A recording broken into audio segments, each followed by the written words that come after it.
दोस्तों, हुआ यह है कि अब से कुछ ही दिनों पहले वर्ल्ड बैंक ने रेमिटेंस के बारे में एक बहुत ही इम्पोर्टेंट रिपोर्ट छापी है। यानी कि किस देश के लोग अपने देश में कितना पैसा भेजते हैं। और आप जानकर हैरान हो जाएंगे कि इस साल 2023 की रिपोर्ट में भारतीयों ने रिकॉर्ड तोड़ दिया है।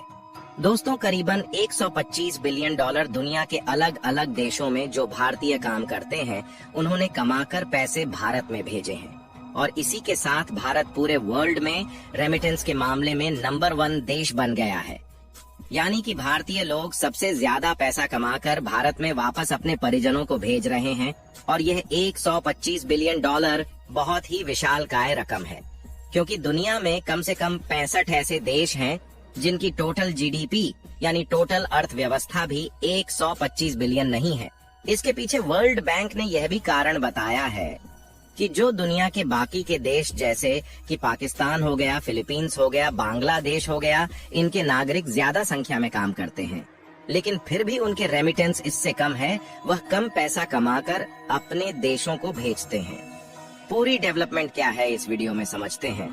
भारत को मिली इस महान कामयाबी के लिए इस वीडियो को एक लाइक जरूर करें। साथ ही इसी तरह और भी नॉलेजेबल वीडियो देखने के लिए चैनल को सब्सक्राइब जरूर करें। इसके पीछे कारण ये है कि जो भारतीय लोग हैं वह ज्यादातर अब व्हाइट कॉलर जॉब में लगे रहते हैं। यानी कि विदेश में कोई डॉक्टर बन गया और कोई इंजीनियर बन गया। इसके अलावा भी भारतीय लोग पश्चिमी देशों में जाकर अब बिजनेस भी भारी मात्रा में स्टार्ट कर रहे हैं। और इसी वजह से जब वो ज्यादा इनकम करते हैं तो अपने परिजनों को भारत में ज्यादा डॉलर भी भेजते हैं। वहीं पाकिस्तान, बांग्लादेश और फिलीपींस के लोगों की बात करें तो ये लोग ज्यादातर मजदूरी के काम में लगे रहते हैं। हालांकि हम डिसएक्सपेक्ट नहीं कर रहे हैं, हमारे कहने का मतलब यह है कि इनकी कमाई कम होती है और इसी वजह से ये कम पैसा अपने परिजनों को भेज पाते हैं। लेकिन आपका सवाल होगा कि चलिए ठीक है, भेज रहे हैं पैसा, लेकिन इससे अर्थव्यवस्था को क्या फायदा होता है? क्योंकि जो लोग विदेश में पैसा कमा रहे हैं वह अपने भारत में जो परिजन हैं पैसा उन्हें दे रहे हैं, तो सरकार को इससे क्या बेनिफिट मिल रहा है? तो इसके लिए आपको बता दें कि जब कोई व्यक्ति विदेश में पैसा कमाता है तो वह व्यक्ति जो भारत में अपने परिजनों को पैसा भेजता है तो वह डॉलर की फॉर्म में भेजता है। डॉलर सरकार के पास जाते हैं, सरकार उस डॉलर को अपने पास रखती है और फिर उस डॉलर को एक्सचेंज करके परिजन के अकाउंट में INR यानी कि भारतीय रुपया भेजती है। इससे होता यह है कि डॉलर भारत के खजाने में चला जाता है और भारत का खजाना तेजी से बढ़ता है। और इस खजाने के बहुत सारे इस्तेमाल है। अगर हम दुनिया में कुछ भी सामान इंपोर्ट करते हैं, जैसे कि कच्चा तेल मंगा रहे हैं, तो उसकी पेमेंट भारतीय रुपये में नहीं होगी, उसकी पेमेंट होती है इसी डॉलर में जो कि खजाने में मौजूद होता है। इसके अलावा अगर देश में महंगाई बढ़ती है तो खजाना खर्च किया जाता है ताकि महंगाई को कूल डाउन किया जा सके। इसके अलावा अगर भारतीय रुपया ज्यादा गिरता है डॉलर के मुकाबले, तब भी फॉरेन मार्केट में डॉलर रिलीज करके भारतीय रुपये को बचाया जाता है। इसके अलावा एक सबसे बड़ा फायदा ये है कि हमारी इकोनॉमी को डायरेक्ट बेनिफिट देता है। दरअसल जिस देश का खजाना जितना बड़ा होता है, विदेशी जो निवेशक होते हैं उनका कॉन्फिडेंस उतना ही हाई होता है, क्योंकि उन्हें लगता है कि अगर इस देश का खजाना बड़ा है और इस देश में आने वाले समय में कोई संकट आया तो यह देश अपने खजाने से अपने देश को संभाल ले जाएगा। और जो हमने पैसा इस देश में लगाया है यानी कि निवेश किया है, वह सुरक्षित रहेगा। इसलिए वह और ज्यादा पैसा देश की अर्थव्यवस्था में इन्वेस्ट करते हैं, जिससे ओवरऑल जीडीपी बढ़ती है और उस देश में नई नई फैक्ट्रियां खुलती है। इससे आप अंदाजा लगा सकते हैं कि यह खजाना कितना ज्यादा इम्पोर्टेंट है। इसके अलावा रूस की मैन्युफैक्चरिंग इंडस्ट्री डूबने की कगार पर है और रूस इसमें भारत की मदद चाहता है। रूस चाहता है कि भारत डूबती रशियन कंपनी को संभाले और अमेरिकन यूरोपियन कंपनी को भारत रिप्लेस कर सके। यहाँ तक कि रूस ने अपनी कंपनी की ओनरशिप भारत को देने का आमंत्रण दे दिया है। और इसका मतलब ये है कि अगर भारत इन रूसी कंपनी को एक्वायर कर लेता है तो रूसी मार्केट से टेक्नोलॉजी और फॉरेन एक्सचेंज भारत आ सकेगा। फाइनली भारत के लिए रूस के दरवाजे खुल चुके हैं, जो अभी तक केवल चीन के लिए खुले हुए थे, और ये गोल्डन अपॉर्चुनिटी भारत किसी भी सूरत में नहीं छोड़ेगा। द हिंदू के एक आर्टिकल में इस बात का खुलासा हुआ है कि रूस की बहुत सी कंपनी को अमेरिकन और यूरोपियन कंपनीज बदल चुकी हैं। मतलब रूस में ऐसे कई प्रोडक्शन यूनिट्स हैं जो आउट ऑफ सर्विस हो चुके हैं, और एक टाइम पर इन फैक्ट्रीज को चला रहे वेस्टर्न देश अब रसिया से बाहर निकल चुके हैं।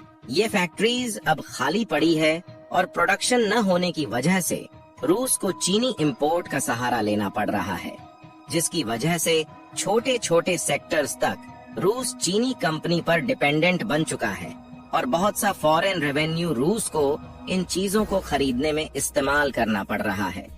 रूस चाहता है कि भारत फैक्ट्री को खरीदें या रूसी कंपनी के साथ पार्टनरशिप में इन प्रोडक्शन यूनिट को फिर से शुरू करें। ऑलरेडी कई चीनी कंपनी रूस में एंट्री कर चुकी हैं, और इनमें से एक है ऑटोमोबाइल इंडस्ट्री, जिसको लेकर रूस का 80% मार्केट चीनी कंपनी डोमिनेट करती है। इसके अलावा टेक्सटाइल, केमिकल्स, स्लाइड और मेटल फैब्रिकेशन जैसे कुछ सेक्टर्स हैं, जहां रूस अब भारतीय कंपनी और मैन्युफैक्चरर्स की प्रेजेंस चाहता है। देखिए, रूस इस बात को अच्छे से जानता है कि अपनी मैन्युफैक्चरिंग को चलाए रखने के लिए अकेले चीन पर निर्भर रहना गलत साबित हो सकता है, और वैसे भी यह देश भरोसे लायक बिल्कुल भी नहीं है। ऐसे में बड़े मैन्युफैक्चरिंग देशों में भारत का नाम सबसे ऊपर आता है, और रूस भारत पर आंख बंद करके भी विश्वास कर सकता है। दरअसल रूस में Saint Petersburg International Economic Forum यानी कि SPIAS का आयोजन किया जा रहा है। इस इवेंट का मेन पर्पज नॉन वेस्टर्न देशों से इन्वेस्टमेंट रूस में लाना है। इस इवेंट से रसिया के एलाइड देश जैसे कि जापान, कोरिया, ताइवान और यूरोपियन देश बाहर रहने वाले हैं। इन देशों के अलावा भारत और चीन को छोड़कर ऐसा कोई भी देश नहीं है जो इतने बड़े लेवल पर मैन्युफैक्चरिंग अपने यहाँ पर शुरू कर चुका है। हालांकि टेक्सटाइल और फुटवियर के सेक्टर में बांग्लादेश और वियतनाम जैसे कुछ देश हैं, लेकिन ये सेक्टर्स नॉन क्रिटिकल कैटेगरी में आते हैं। हमने कुछ दिनों पहले एक न्यूज को कवर किया था, जिसमें भारत की गोवा शिपयार्ड को रूस की तरफ से 24 कार्गो जहाज प्रोड्यूस करने का कॉन्ट्रैक्ट मिला था। यह कॉन्ट्रैक्ट पहले रूसी कंपनी को दिया जाने वाला था, लेकिन रॉ मटेरियल्स की कमी और रिसोर्सेज के अनएबिलिटी की वजह से भारत रूस के लिए इन कार्गो वेसल्स का निर्माण करेगा। PLI के जरिए कई वेस्टर्न कंपनी और US के एलाइन देश दुनिया भर में प्रोडक्शन शुरू कर चुके हैं या करने वाले हैं, लेकिन किसी विपरीत परिस्थिति में एक झटके से ये कंपनी भारत को छोड़कर भी जा सकती है। रूस के पास चीन की दोस्ती थी, इसलिए रूस ऐसे टाइम पर आसानी से निकल पाया, लेकिन भारत के साथ किसी देश की लड़ाई का फायदा चीन किसी भी हद तक जाकर उठा सकता है। इसलिए काफी जरूरी हो जाता है कि भारतीय कंपनी और रॉ मटेरियल्स को तैयार किया जाए, जिससे सही मायनों में भारत आत्मनिर्भर बन सके। फिलहाल किसी भी भारतीय कंपनी के रूस जाने की खबर की पुष्टि अभी तक नहीं हुई है, पर इसके 100% चांसेस है कि भारतीय मैन्युफैक्चरर्स इस मौके का फायदा उठाने से नहीं चूकने वाला। बाकी आपको क्या लगता है?